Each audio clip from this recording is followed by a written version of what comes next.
Bonjour tout le monde. Ça fait du bien. Je vous le dis, ça fait du bien parce qu'alors, c'est un autre sud ici. Mais ça reste quand même le sud. Je dis merci Seigneur, il m'a pas envoyé à Dunkerque, il m'envoie à Fréjus. Ça a été plus facile pour moi de répondre à l'appel. Fréjus, merci pour cette église, merci pour votre accueil. Parce que quand on est venu avec Mathieu, ça fait de ça maintenant quelques mois, hein, je ne savais pas que je finirais ici, moi. C'était pas dans mes plans. Et on a été accueillis, on s'est senti comme une autre famille. Vous avez ce truc-là, la famille. Donc pour me présenter un peu plus en détail, du coup, Timothée Millet, voilà, je suis originaire de Bordeaux, j'ai 27 ans. Voilà, je suis venu en moto, voilà, ce qui explique que pour la première prêche, c'était pas prévu, je suis en polo. Et vous avez de la chance, il a été repassé 10 minutes avant, parce qu'il était tout froissé. Et Marc m'a dit, mais on a un fer à repasser. Donc vous êtes chanceux, moi aussi. Et donc, à la base, je suis de formation ingénieur en bâtiment. Et du coup, dans l'ingénierie, dans ce que l'on apprend, on nous câble d'une manière. On nous amène à réfléchir d'une manière. L'objectif, c'est régler des problèmes. Voilà. Mon travail, c'est qu'il y a des problèmes, il faut les régler. Il y a des objectifs, il faut les atteindre. Et du coup, on nous apprend à faire des modes opératoires. Alors, un mode opératoire, pour le dire plus simplement, c'est une manière de procéder. Une manière de procéder pour atteindre un but. Et du coup, dans toute ma formation, dans tout mon travail, on fait des modes opératoires. Pour réussir à faire un bâtiment, il faut des fondations. Mais les fondations, le sol n'est pas bon. Du coup, on va réfléchir comment. On réfléchit tout avant. On se crée des problèmes avant que ça n'arrive. En gros, on fait des notices Ikea.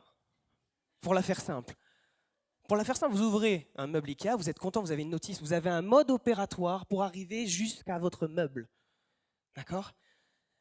Et nos modes opératoires, on fonctionne tous comme ça. On cherche tous à trouver des solutions avec nos propres moyens, de façon humaine. Et un jour, j'ai un ami que je connais de l'école d'ingénieur, donc ça fait 4 ans qu'on se connaît, il sait que je suis chrétien, il voit ma vie, il sait qui je suis. Et je le tanne pour qu'il vienne à l'église. Je dis, mais viens voir. Je sais que lui, il est en souffrance sur plein de choses. Je dis, mais viens voir, qu'est-ce que ça te coûte? Il me dit, non, mais je connais, je suis d'origine, mais enfin, ma grand-mère était très catholique. Et tout. Je lui dis, c'est pas pareil. C'est pas pareil. Surtout que, momentum, on est dans le noir, il y a de la fumée, des lumières. Ah là là. Mais vous commencez à mettre du noir ici. Et, euh, et du coup, il accepte. Un jour, il accepte de venir à l'église. Oh là là, j'étais content, mais en même temps, j'étais pas prêt. Faites attention, mes frères, mes sœurs, faites attention, parce que quand vous dites à quelqu'un, est-ce que tu veux venir à l'église, il peut dire oui. J'étais pas prêt à ce qu'il dise oui. Et là, je me suis retrouvé un peu anxieux. Du coup, j'ai commencé à prier pour que ça se passe bien. C'est une bonne chose. Mais j'ai dit, Seigneur, ce serait super qu'il y ait ce louangeur-là. J'aime bien ce louangeur. Et puis ce serait vachement plus adapté au personnage. Et puis au niveau des chants, ce qui serait bien au niveau des chants, c'est qu'on commence par un chant péchu pour montrer que, oh punaise, à l'église, ça peut y avoir des chants qui bougent et tout. Puis bon, un ou deux chants comme ça, histoire de décoller. Après un chant un peu plus tranquille, un peu plus, voilà, qui vient sur l'émotion, où ça vient le chercher, et ça vient calmer comme ça, et waouh, il reste un peu bloqué. Et après, en prédicateur, ce serait bien que c'est tel prédicateur. Ouais, faut que ce soit lui, et il faut que ça prêche sur la repentance. Voilà. Au moins comme ça, il est touché, il donne sa vie au Seigneur, à la fin, il y a un appel, il se lève, bam, ça lui tombe dessus, c'est génial. 2 semaines après, on le baptise. Amen. Amen. Et moi, dans ma tête, je me dis, c'est génial, c'est super, Seigneur, le plan est extraordinaire. Tu es fantastique. C'est toi qui m'as mis ça sur le cœur, c'est sûr. Non, non, non, non. Ça s'est pas du tout passé comme ça. Et je me suis souvenu de ce qui a été prêché. Il a prêché sur la dîme.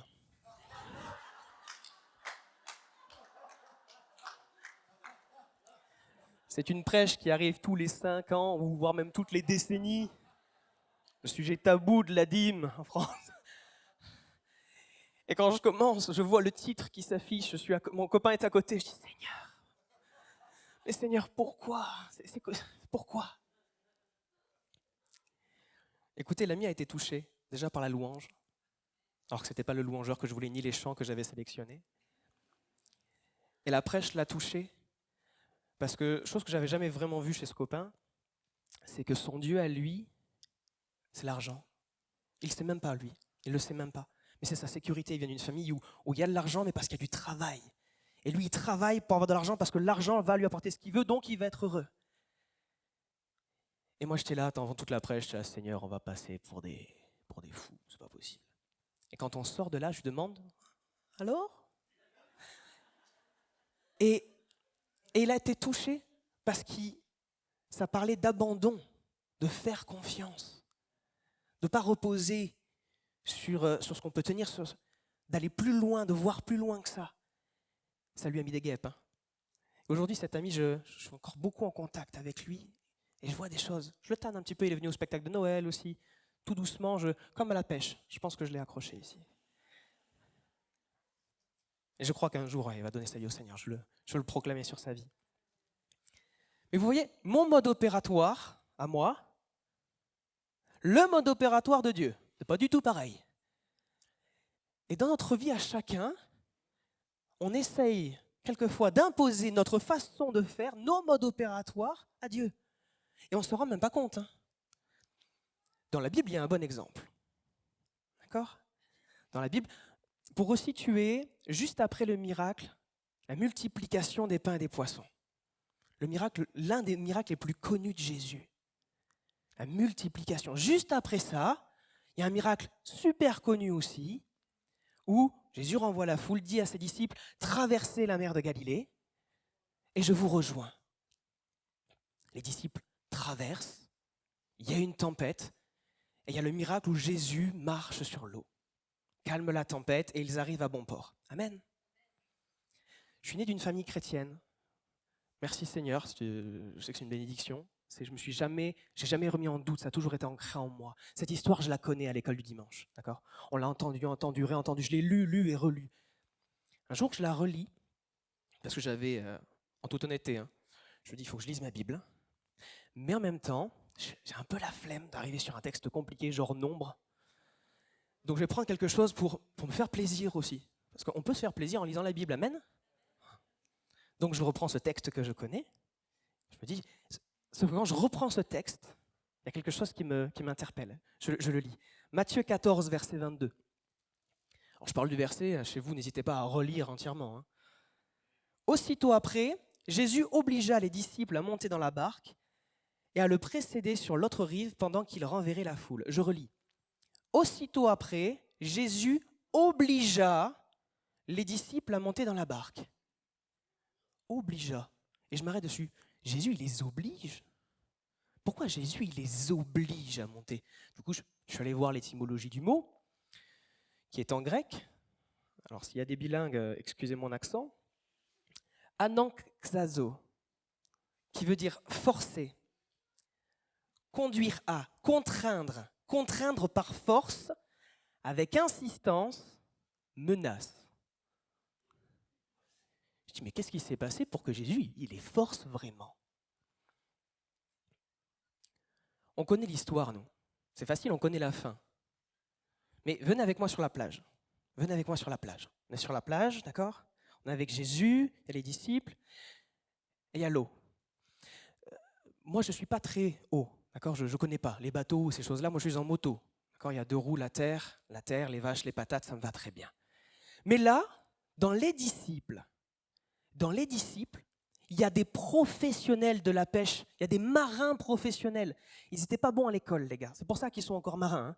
Mais par contre, la mer, le vent, ils connaissent les éléments. Ils savent voir quand la tempête va venir. Et là, il se passe quoi ? Je ne pense pas qu'il y avait un ciel bleu. Vous avez un ciel bleu chez vous, c'est extraordinaire. Vous avez un nuage, vous êtes content. Mais sinon, c'est toujours bleu. Je ne pense pas qu'avant la tempête, le ciel était bleu comme ça. C'était en train de monter. La tempête, elle était en train de monter. Ils ont vu ça parce que ce sont des professionnels. Il y a des disciples, c'était des sachants. Ils savent, ils connaissent. Ils ont vu que ça montait. Et ils se sont dit, là, c'est pas bon. D'après mes propres connaissances, c'est pas bon ce qui monte. C'est pas... Petite anecdote. Je suis très proche de mes grands-parents. Et un jour que je vais chez mes grands-parents pour faire de la mécanique sur ma voiture, on s'apprête à se mettre à travailler. Mon grand-père m'arrête, il me dit, attends, je vais demander à ta grand-mère, voir s'il va pleuvoir. Dans le sud-ouest, nous, c'est l'océan. L'océan, il fait ce qu'il veut. Il nous amène nuages ou pas. Quelquefois, on a des nuages. Ces nuages, ils sont là, mais ils ne pleuvent pas. Mais ça dépend, c'est pas trop. Il me dit, bouge pas, je vais voir ta grand-mère. Bon, même, voir ma grand-mère. Il dit, chérie, est-ce qu'il va pleuvoir? Ma grand-mère, elle sort. Regarde le ciel. Il dit, dans 15-20 minutes, il va y avoir une averse. D'accord, mon grand-père dit. Et il rentre. Moi, j'étais là, je regarde le ciel.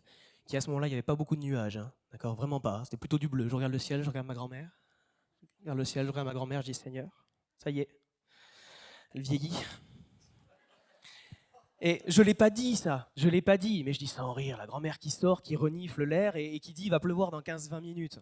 Une averse en plus. Moi, j'avais la météo, j'ai une météo payante sur mon téléphone qui, avec le G, ça disait rien. 15 minutes après, il est tombé un grain. J'étais content de ne pas être sous la voiture à ce moment-là. J'étais content. Mais le grain, il est un truc bien sévère, mais pas longtemps. Et après, elle a dit, c'est bon, c'est passé. J'étais là, je vais m'excuser.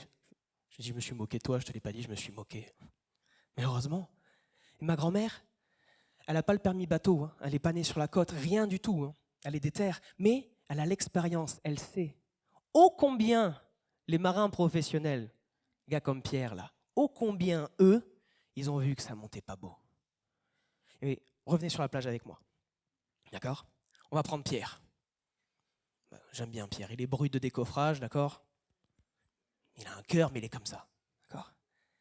Et il regarde la mer qui est en train de monter mauvaise. Il regarde Jésus, il regarde la mer. Il regarde Jésus, il dit Jésus. Jésus, je suis marin. Tu es charpentier.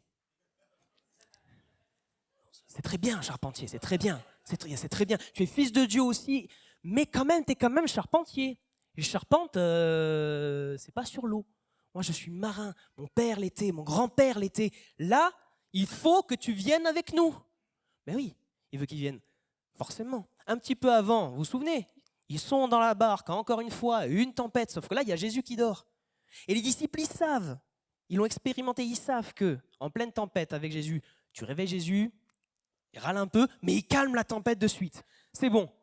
Et c'est pour ça qu'il a dit, viens avec nous, il faut que tu viennes avec nous. Parce que là, c'est pas bon. Fais-moi confiance, je sais, je connais, là, c'est pas bon, si tu ne viens pas avec nous, on n'y va pas. Jésus les force, il les menace. C'est la première équipe de personnes, ça. Nous, vous et moi, quelquefois, on sait. Dieu nous appelle à quelque chose, on dit non, Seigneur, non. Non. Financièrement, là, ça ne va pas passer. Je sais, j'ai fait les comptes, voilà. J'ai mon relevé d'impôt, j'ai tout, financièrement, ça ne passera pas. Le Seigneur te dit, vas-y. Ça, c'est la première équipe. La deuxième, ce sont les personnes qui ne savent pas, les non-sachants. Matthieu. Alors Matthieu, lui, c'est un érudit. Quelqu'un de haut en esprit. Aujourd'hui, le mec, il en a dans le citron, si je puis me permettre. Vous voyez? Mais par contre, c'est pas un marin pour dessous, lui. Rien du tout. Il ne sait pas. Mais il a l'intelligence d'aller vers les personnes qui savent. Donc imaginez maintenant Matthieu, d'accord, qui voit Jésus et Pierre en train de discuter un peu. Jésus, c'est un charpentier. Pierre, c'est un marin. On va se mettre du côté de Pierre quand même. Hein. Il choisit son équipe. Jésus les force. Il les oblige. À ce moment-là, ça dépasse notre compréhension. Ça va dans aucun mode opératoire, de rien du tout. Là. Va dans la tempête. Et tu as des gens qui savent, des gens qui ne savent pas, qui disent quand même, c'est pas bon. Vas-y. J'ai noté ceci. Ils le font.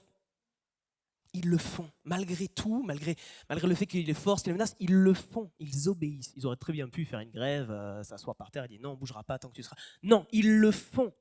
Ils obéissent. Et j'ai noté ceci. Il faut s'abandonner. Quelquefois, il Il faut arrêter de réfléchir avec nos propres moyens, s'abandonner. Et j'ai marqué, regardons, abandonnons-nous au divin plutôt qu'à l'humain. Je redis, abandonnons-nous au divin plutôt qu'à l'humain. La logique de Dieu, ce n'est pas notre logique à nous. Amen. On connaît l'histoire, on sait. Sauf que eux, ils ne connaissent pas l'histoire, ils sont dedans. Du coup, ils se disent, j'imagine encore une fois, allez, le Seigneur a dit, c'est que, on y va, on met le bateau. Qu'est-ce qu'ils se prennent? Une tempête. Ils se prennent une tempête. Mais quelque chose de gros et de costaud quand même. Parce que je me suis renseigné, j'ai fait mes recherches. On appelle ça la mer de Galilée. De vous à moi, la mer de Galilée, c'est un lac. On appelle ça une mer? Bon, c'est un lac. Je me suis amusé à calculer. Au point le plus loin, en pédalo, on en a pour 1h15 à traverser. Je calculais, en pédalo. Vous voyez le pédalo? Donc là, des marins aguerris, avec non pas une barque, parce que quand on est 12, c'est plus une barque, c'est un bateau. Qui galèrent. Mais ils ont galéré combien de temps? On reprend ensemble le texte. Jésus, il quitte les disciples le soir. Allez, on se dit 20h. Ok? On arrondit, on fait large. Il va sur la montagne. Il fait une randonnée. Il va sur la montagne pendant que les gars sont partis. D'accord? Et il descend de la montagne à la 4e heure de la nuit. 4e heure de la nuit, c'est entre 3 et 6 heures du matin. Voilà, c'est assez large. 20h, 3 et 6 heures du matin. Il descend. Et c'est là, après, on connaît. Amen, merci Seigneur. Il y va, il traverse, il les sauve. Mais, combien de temps ils ont galéré, les gars, dans la tempête, alors que c'était une traversée toute simple, normalement. L'obstacle, normalement, était léger. Et là, ils se sont retrouvés dans une tempête. Ils n'en pouvaient plus. En plus de ça, il est dit que le vent était contraire. Alors, je ne suis pas un grand, du coup, des bateaux, mais s'il n'y a pas de voile, tu ne peux pas sortir ta voile, tu ne peux pas te servir du vent parce qu'il arrive en face. Il ne reste plus que les rames. Pendant combien de temps ils ont ramé? On était sur la plage, je venais avec moi dans le bateau. Encore une fois, 2 équipes. J'imagine Pierre. Je le savais.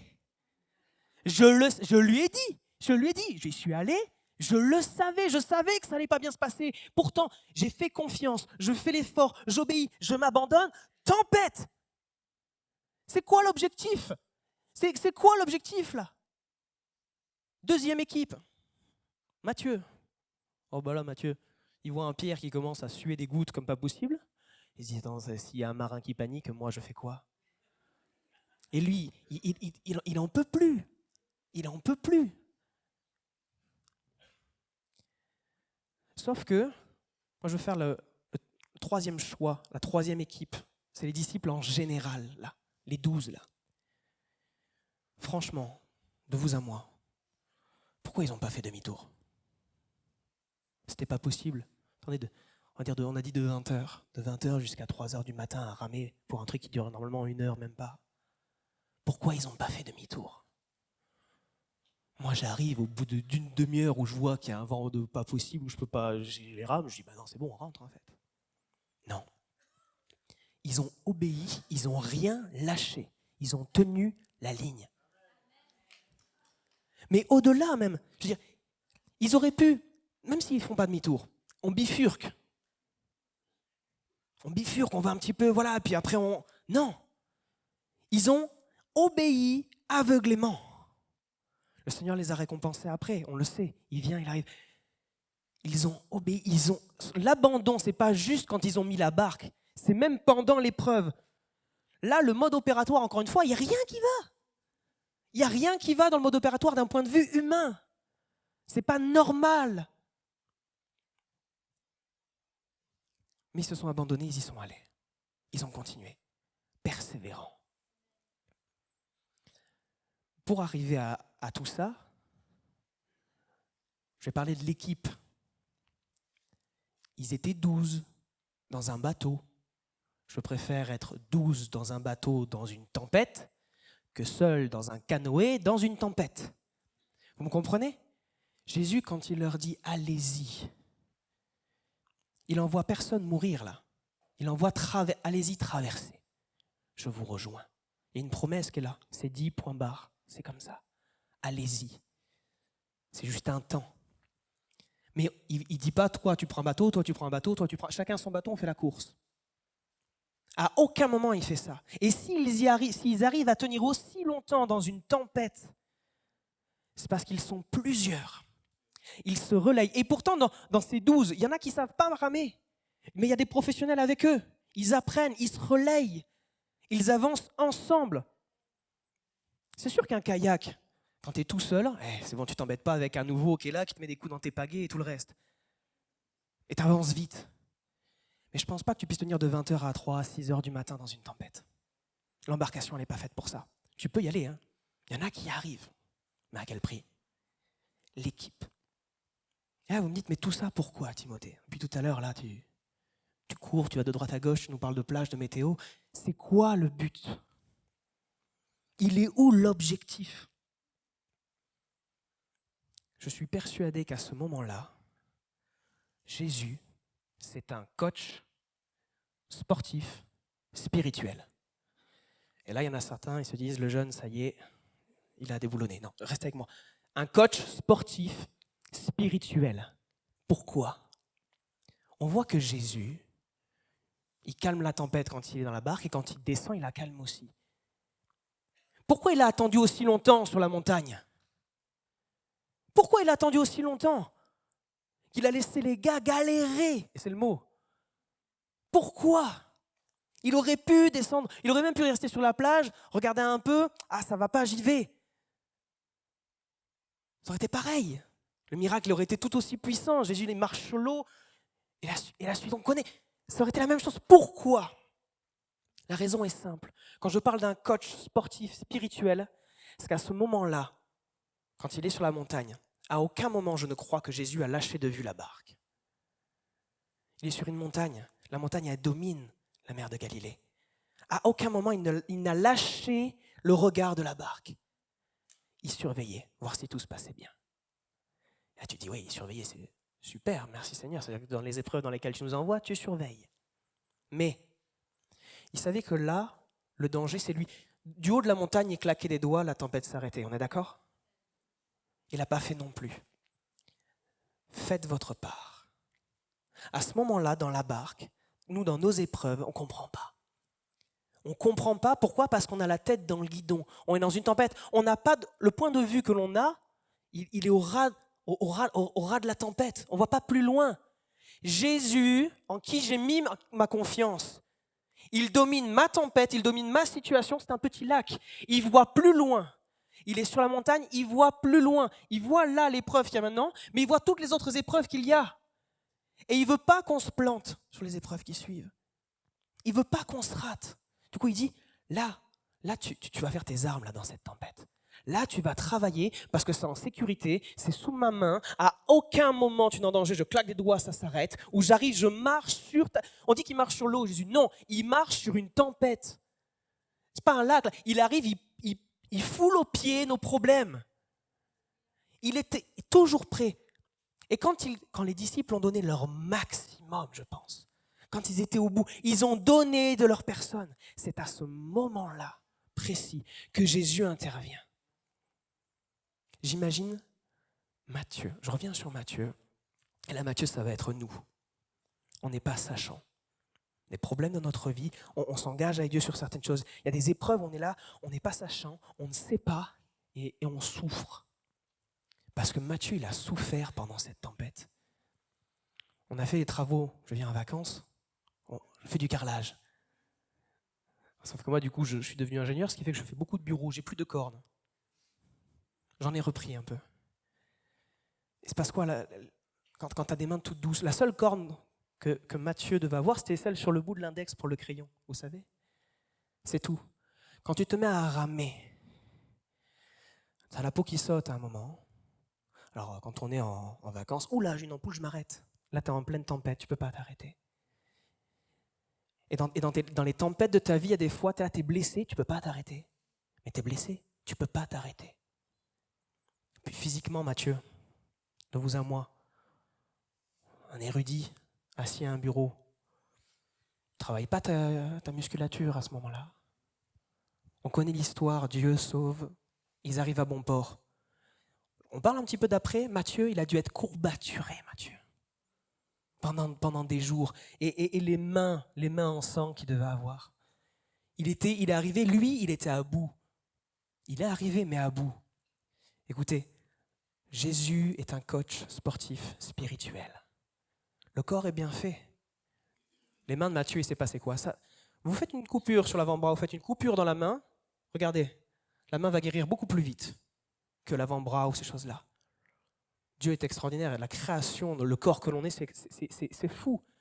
Et au lieu de réparer juste, il rend meilleur. La corne, c'est ça. Le corps va s'adapter. Pareil pour les muscles. C'est des déchirures, c'est des courbatures, mais le corps va s'adapter après. Matthieu, physiquement parlant, il est sorti plus fort de ça. Seigneur, Jésus veut nous muscler spirituellement. Et on ne voit pas, on est dans la tempête, on ne voit pas. Écoutez bien, quand on rame, d'accord, on est dos à l'objectif, on est d'accord. On est en pleine tempête, on rame et on avance comme ça. Une logique, je ne comprends pas trop moi ça, mais bon. Et on se dit, Seigneur, je rame, je n'arrête pas. Levez la tête. Levons la tête, je me mets dedans, pardon. Levons la tête vers la montagne. On ne voit pas, mais il y a Jésus qui est sur la montagne. On ne le voit pas, mais il est là. Et cette tempête-là, on y est parce que Jésus nous a dit alors on y va. On obéit, je m'abandonne. Je ne fais pas par mes propres... Non, pas mon mode opératoire. Je fais ma part. Merci Seigneur, ce n'est pas toujours comme ça. Hein. Le Seigneur, quelquefois, il dort dans la barque, il arrête tout. Mais il y a des fois où le Seigneur, il veut nous former, il veut nous rendre meilleurs. Pour après, il nous prépare, il nous travaille.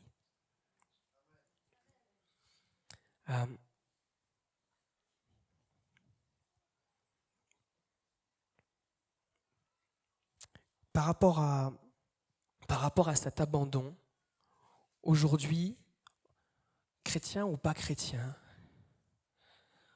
on traverse tous quelquefois des tempêtes, tous. Il y a des chrétiens ici, vous me regardez, vous êtes chrétiens depuis plus longtemps que moi je n'existe. Les tempêtes, vous en avez connues. Vous les avez traversées, vous en êtes sortis grandis. Il y en a, vous commencez tout juste avec des tempêtes. Et j'aimerais qu'on prie pour nos tempêtes. Vous voulez bien qu'on prie pour nos tempêtes, qu'on se lève ensemble?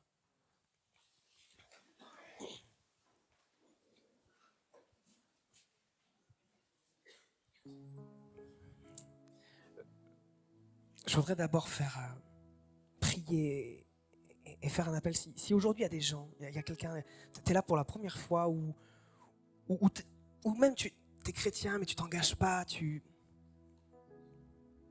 voudrais prier pour toi. Sache une chose.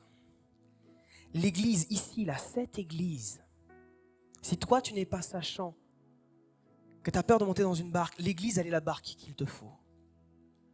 L'église est la barque qu'il te faut. Dans cette église, on n'est plus de 12. Amen. On n'est plus de 12 personnes. Ne va pas croire que ton problème est trop grand. Ne va pas croire que tu es seul dans ton problème. Viens, monte dans cette barque. Viens. Je voudrais aussi prier maintenant pour les chrétiens là. Il y a des chrétiens.